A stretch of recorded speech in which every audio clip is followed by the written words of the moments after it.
my goodness. Say good morning. Say hi, Mama. Say good morning. Mama's checking it out. Look at Graham, guys. He's a big boy. Oh my goodness. Hey, they're trying to start nursing their mama. They are trying to start nursing her a little bit. They're pushing on her teats. And Graham got onto the teat by himself this morning. So there's hope. But in the meantime, oh my goodness. In the meantime, everybody, we're going to keep bottle feeding. And Mama's helping out. She's a good girl, Mama. She's a good girl. Good Mama. Love your babies, Mama. Love your babies.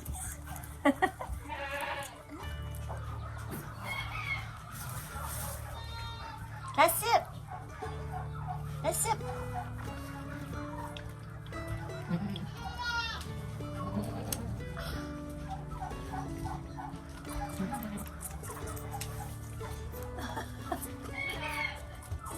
Good job.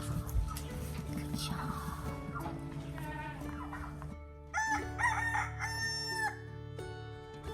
So hey guys, welcome to Appalachia's Homestead. Welcome back to the channel. Hope you're having a fabulous Monday afternoon. I'm sure you are busy. Very, very busy. Hope you had a great weekend. We had our anniversary weekend this past weekend, 10 full years of being on YouTube. My channel is officially 10 years old now. And I just want to thank you for all of the support. Several of you have been here since the beginning, and most of you have been here for at least several years. We do always have new faces, so it's always nice because you can tell who's been here a while or a long time, and you all just nurture and take in all the new folks. And I just appreciate your support, not only for me and my channel, but for the other folks that are here as well. We are a community. So there's a lot to talk about. I'm about to go give an afternoon bottle, so I'm just going to film here real quick because I've had to shower. I've worked so hard outside. It got so disgusting. I'm going to get disgusting again. That's okay, but it's like you just go, we got to do something about it, right? But I've sort of sat back a little bit and I'm watching what's going on with the stock market. I'm not a financial advisor or guru or anything like that. Don't claim to be, and I know I'm not. So I try to come at all of these types of things with a common sense approach. How long have I been saying that you are in a depression? I mean, I haven't gone through my video content to put an actual date on it, but considering we are into August of 24, I'm going to argue and say that I've been saying that you are in a depression for at least a year and a half. Yeah. So today we're hearing the talk of a recession. The odds of a coming recession have now increased. What is it, 25%? I actually did horse laugh that. I think all of you did too. And I've posted already on some of my social media. I was like, where you been, right? It goes back to that whole idea of, and we've said this, you've said it, you know it, I'm preaching to the choir here. When they tell you that you are in when they tell you that you are either in or going into a recession, you might want to look around a little bit because you're probably in a depression. Now, I based my opinion, and I'm just going by my discernment. I base that upon the fact that they have changed, and you know this as well as I do, and many of you are so well versed in this. Amazing comments from you guys.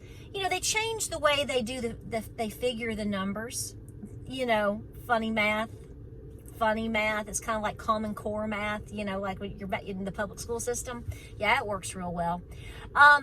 If you really put it on a true scale to scale of who's not working, they haven't been working, so that's unemployment, which is ticked up. No way. If you really look at the numbers and you really looked at the true inflation, where would we be? I mean, we have talked about this, I know for a fact, for 3 full years. We've talked about things, all kinds of different issues sprinkled in and out, you know, the fiber of the channel for the last 10 years. But I know for a fact, since the vid, we've really hit in on a lot of various topics. So here's what I want to say to you. I've said for a long time, I think we're in a silent depression, and nobody's changing my mind on that.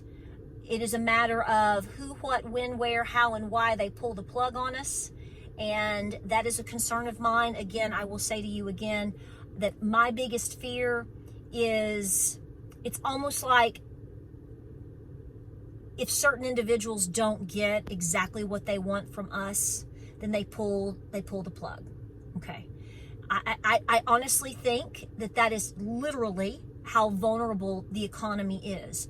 And for a long time, I've been saying this is actually, there's several and multiple, we talk about different issues all the time: homestead, political, cooking, kids, homeschool. We talk about all kinds of things, but the bottom line is the economy affects all of us. The economy affects, well, in the homesteading world, before we get to the what else I want to talk about, a lot of people have totally pulled back on being able to buy a house or land, which means they're not able to be as self-reliant as they want to be, because they haven't been able to afford housing. They haven't been able to afford extra land. That doesn't mean you can't do things, but the possibility of growing in your self-sustainability has kind of been whopped out underneath you. That affects you, whether you want to be political or not. That affects you. And it's been horrific to watch what we have been through over the last 2 to 3 years. Okay, I really think that you're watching the middle class being just broke across its back and brought to its knees. I've said that many times. And all the while, you're being lied to. What happened to this great economy? Oh, I mean, just a couple of weeks ago and even a couple of months ago, certain individuals all across the board would say, oh, the economy, it's just booming. It's doing great. Really? Show me where. Tell me how. And don't use funny math in order to justify your agenda. That's how I think about it. So I don't have to come at this from a sense of looking at scales and this, and if this dips, buy this and do that. I go back to what is common sense. So this is how I approach it. Let me ask you a question, because I'm going to ask it. We're just going to be very simple, stupid, and I like it. I like being simple, stupid. What do you think? What do you think in my case, it would be my great-great-grandparents, my great-great-grandmother. I had her till I was 16 years old, and was very close to her as a child, my best friend. She was born in Telco Plains in 1901. Telco Plains, Tennessee, honey. And the family had just come over from Cherokee County, literally, in North Carolina. And so I had this influence, and if I could just grab her and just have her for a minute, one of the first things, I'd hug her neck off, as you know, and love on her. But if I could ask her several questions, one of them would be, tell me, what would you do had you have known what was coming? In other words, you were alive, you were a young woman, married, had a child, etc., etc. And while you were as poor as all get out, you probably wouldn't change anything. But even if you could have changed anything, or maybe gotten something or done something different prior to the Great Depression, what would that be? Now, again, we're talking about 1928, 1929. That's a long time ago, versus life was different to now. I get that. But I want you to apply that logic to yourself right now. And I've said this before, but I think I just think that it's the most common sense based approach. Folks, they can only hide so much from you for so long. And of course, when things come to the light and of course are being revealed, of course they use projection, and then they blame you. It's your fault the economy's bad. Now, if you've made bad decisions in terms of your finances in your personal world, that may be true.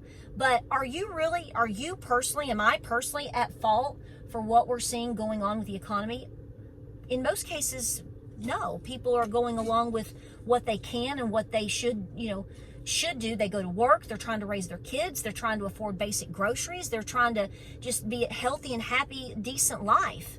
But that's gotten harder and harder, not only globally, but also here in the United States as well.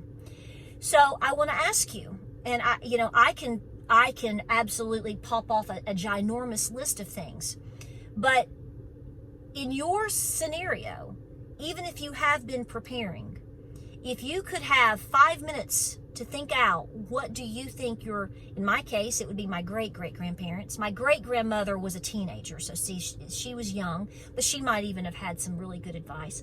What would you do different that you have not been doing to prepare you for what's, well, in essence, what is here? But again, when they start talking the language, which you are now officially seeing today, this is their way of kind of going, ooh, well, to me, this is the gate has been opened. The media is talking about it. Your mama's talking about it. You already know it. But again, now that you see that next step, which has just now happened, your red flag should be just waving in your face like crazy. Now, everybody's circumstances are different. So my advice or your advice is not going to apply to everyone. But the main advice that I like to give here is take 5 to 10 minutes, take a deep breath. Don't panic.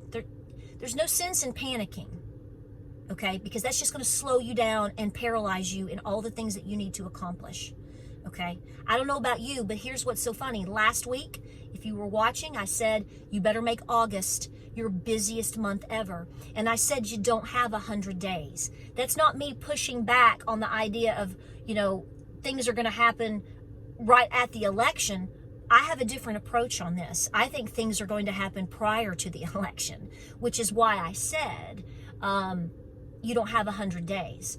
And woe and behold, here we are, 5 days later, and look what just happened. Now, is the world on fire? Well, in the UK, it kind of is. Are you keeping up with that? Just going to sprinkle that in there. We need to definitely keep up with that with our brothers and sisters across the pond, because what's going on over there is probably coming here. Well, okay, it's already here. See, they're just ahead of schedule in terms of the clash. That clash is going to sweep across the pond here, and because we have too many things that could pop off at any moment. War is obviously something we've been discussing for a long time, for 2.5 years in different ways. Now we're watching what's happening with Iran and Israel. What? See, all of these things, all the unemployment, inflation, the Fed, the election, war, all of this stuff is intricately related like a beautiful piece of lace. And so, therefore, you have to understand that one thing can pop off another. But the economy is definitely a leverage right over every single one of us. So I want you, on this Monday, to please, I'm not telling you specifically to go buy 5 cans today, although I tell you that every time I can. No pun intended, I can. But what I am saying is I want you to logically think about, what do you think your grandparents would say for you to do right now? If they knew, okay, we went through this experience, which lasted most people. Well, the folks in Appalachia, a lot of the mountain people were so poor, they didn't even know a depression was going on for several years. It didn't affect them, but eventually it did. You're talking about the Great Depression happening by the end of 29, and we did not officially come out of a depression until after World War II. How many years is that? How many years is that? 29 to basically 1940, almost basically 46. That's 16, 17 roughly on the years there. Now, can you stockpile food that's going to last you 17 years? If you can, hallelujah, praise the Lord, God love you, please be my best friend, and you are a better person than me. So think logically on what can you do to push you forward in a time frame, because frankly, I think a depression or a collapse that we could see is going to be massively globally, and is going to be uglier than anything anybody experienced during the Great Depression. We've talked about that before. People are not as loyal to each other. People do not have the same morality, and neighbors don't work together like they used to. It's a different world. So you have to also think about that in those terms. I mean, it's easy for me to sit here and say, beans, rice, Band-Aids, self-defense, medications, of course. Okay, of course. But I want to say this again, and I've said it many times. Any and every opportunity that you can take in order to become debt, to free yourself of debt, to hold on to your job, you better be putting that first. Now, obviously, prior to any of this, I'm going to tell you to get right with God and just turn it over to Jesus. But I'm pretty sure right after that, I think Jesus would say, yep, please do your best to set yourself up for what is coming, what is here. But you're just not feeling the full effects yet. Because when the pendulum swings and it swings down, it's going to literally wipe out a lot of people. So being as financially set as you can. I'm not saying you have to be a millionaire, okay? And it may take a lot of sacrifice on your part. Believe me, I know. But you have to do it. Focus as best you can in terms of several different things, becoming and being as debt-free as possible, okay? Okay? As far as your living situation, if you're not the person that people can come with in case they lose their jobs or things get really bad, try your best to have something like that in place. I have said for the last 2 years that multi-generational living is not just making its way back, it's going to be the only way a lot of people are going to be able to make it. This is why I focus so hard on certain things here, because I feel my place, my little place for my family is, well, I think it's going to be the spot. And it makes the most sense because of what we do. Are you that person? So yes, I want you canning. Do the best that you can with your gardens. Do the best that you can with grabbing foods. Now, here's the thing. Like I said, you're like, well, I can't survive a 15-year depression. Well, here's the thing. If you can set yourself up for being set in terms of basic foods, basic water, medications, even if it's just for 6 months, you are buying time. Now, there's also the talk in terms of assets. I'm not going to tell you what to do as far as that goes because I have my opinions. A lot of people can only do so much.